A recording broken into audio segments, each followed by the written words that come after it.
people who earn up to £60,000 a year will be able to receive child benefit in full from April. The benefit will not be taken away entirely until an individual earns £80,000, under changes in the budget.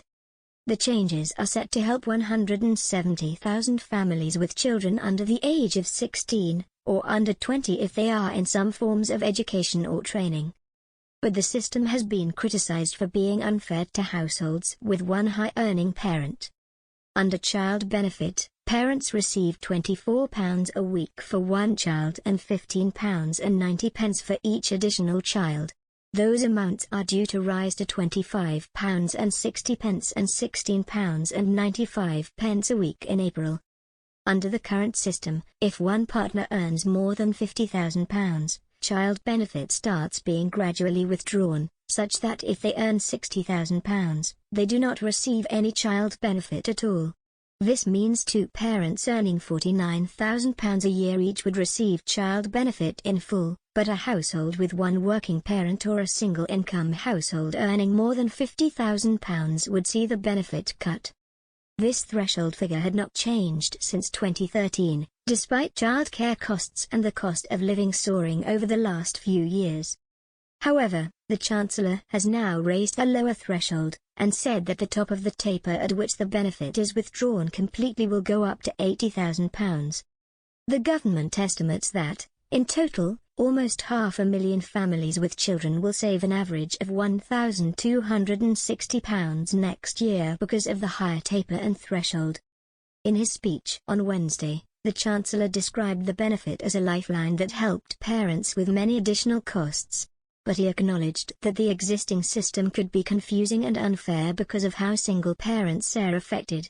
So he announced that by April 2026, the plan is to move it to a system of household income, not that of individuals, following a consultation.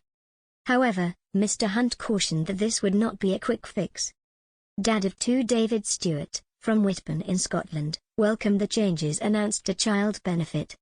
"I'm glad they not just raised the threshold, which would have just kicked the can down the road, but it's absolutely the right thing to move towards it being household assessed," he said. "Obviously it will take time, but I understand that." David earns £70,000 and his wife earns £10,000.